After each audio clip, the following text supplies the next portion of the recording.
This is EWS Weekly News. Welcome back to the EWS Weekly News. I'm Abby Cowan, and it is great to have you with us as we have very important stories to cover this week. On Thursday, amid growing pressure to make peace from the U.S., UN, and Egypt, Israeli forces and Hamas agreed to a ceasefire.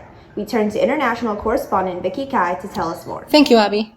A ceasefire took effect between Israeli forces and Hamas early Friday at 2 a.m. local time, bringing to a halt 11 days of fighting between the two sides that left at least 248 Palestinians and 12 Israelis dead. The conflict was triggered by tensions over both the planned eviction of 6 Palestinian families in an Israeli-occupied Jerusalem neighborhood, as well as 2 clashes between Israeli officers and Palestinian worshippers at Al-Aqsa Mosque 2 weeks ago.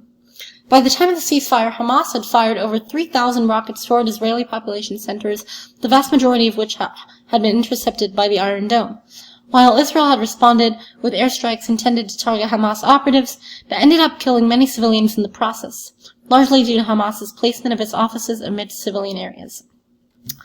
Growing calls for a ceasefire came this week from various mediators of the conflict, including Egypt, the U.S., and the UN. The ceasefire was agreed to by Thursday and took effect early Friday, and as of early Saturday local time had not yet been breached. Following the ceasefire, Israeli Prime Minister Netanyahu and the Israeli military lifted all emergency restrictions in place during the conflict, and life in Gaza also began returning to normal as well, as citizens took to the streets in celebration. On Friday, both sides claimed the ceasefire represented a victory for their respective combatants. Amidst the cessation of aggression, the conflict over evictions in the Sheikh Jarrah neighborhood of Jerusalem is still ongoing. On Friday, hundreds of protesters, Jews and Arabs alike, joined together in Sheikh Jarrah in a largely peaceful protest against the planned eviction of numerous Palestinian families from their homes in the Israeli-occupied area. Whether these families will indeed be evicted is still yet to be determined. Thanks. Back to you, Abby. Thank you, Vicky. Next, we move closer to home with a new bill signed into law called the Heartbeat Act that strictly regulates abortions in Texas. We turn to Sophie Kalman for the details.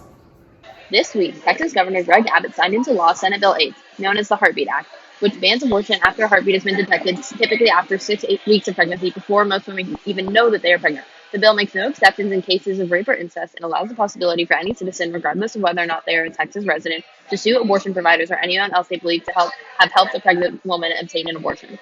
The Texas ban comes at a time when many Republican-led states are enacting anti-abortion legislation in order to challenge the precedent set by Roe v. Wade without violating that law. Similar legislation passed in Mississippi this past Monday, which bans abortions after 15 weeks, a period known as fetal viability. The Supreme Court, holding a 6-3 conservative majority, has previously said states cannot impose an undue burden on a woman's right to an abortion before this period. However, if the court allows this Mississippi law to stand, it could set the foundation for even more restrictive measures and for laws like the one in Texas to stand. Abby? Thank you, Sophie.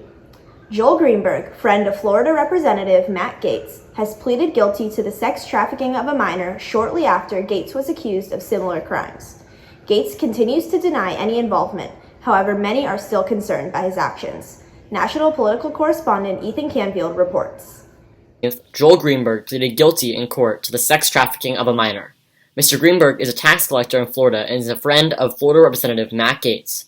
Greenberg's plea deal came just weeks after Matt Gaetz was accused of having sexual relations with the trafficked minor. Mr. Greenberg agreed to give substantial assistance to authorities in future cases, including the Gaetz investigation. He will also face a minimum of 10 years in prison for his crime. Those close to Matt Gaetz have claimed that in the past he has bragged about women that he has met through Joel Greenberg. Since Greenberg pleaded guilty, Gaetz has continued to deny having sex with a minor and has questioned Greenberg's credibility. That's it for now, and we'll continue to keep you covered as this story continues to unfold. Abby? Thank you, Ethan. Weather correspondent Phoebe Cosgrove has the updates on recent global and local weather developments. Phoebe? Hey everyone! Tens of thousands of people have been evacuated from low-lying areas in western India as a powerful cyclone was expected to make landfall on Tuesday, threatening a region already struggling with a devastating second coronavirus wave. A happy accident has resulted in this solar orbiter mission spying eruptions from the sun. These eruptions, called coronal mass ejections, blast out solar particles across the solar system and have the potential to disrupt technology if they reach the Earth. A tropical development is possible in the Gulf of Mexico and may increase flood threat in Texas and Louisiana. Stay safe, and I'll see you next week. Thank you, Phoebe. Next, we have a very special weather report coming in from Max in Flagstaff, Arizona. Take a look. All right, this is a special report for the newscaster here in Arizona doing a weather report, and you can see we are on top of a mountain. It is actively snowing, 40 degrees, absolutely frozen. We are at 10,300 feet. Back to you guys in the thunderstorms in Houston. Thank you for the update, Max. That looks beautiful, especially compared to the stormy weather here in Houston. Finally, we end on a lighthearted note with the celebration of Endangered Species Day this past Friday. Jack Paransky is standing by to tell us more. Thank you! Hey folks, every third Friday of May is Endangered Species Day. This day was introduced in 2006 to highlight the need to protect species that could face extinction. Today, thousands of people are taking steps to protect these creatures, and here are some steps you can do as well, according to the Endangered Species Commission. Number 1, educate yourself about the endangered wildlife in your area. Houston has a whole list of these creatures, including the Houston toad, the red wolf, and the Texas prairie dawn, to name a few.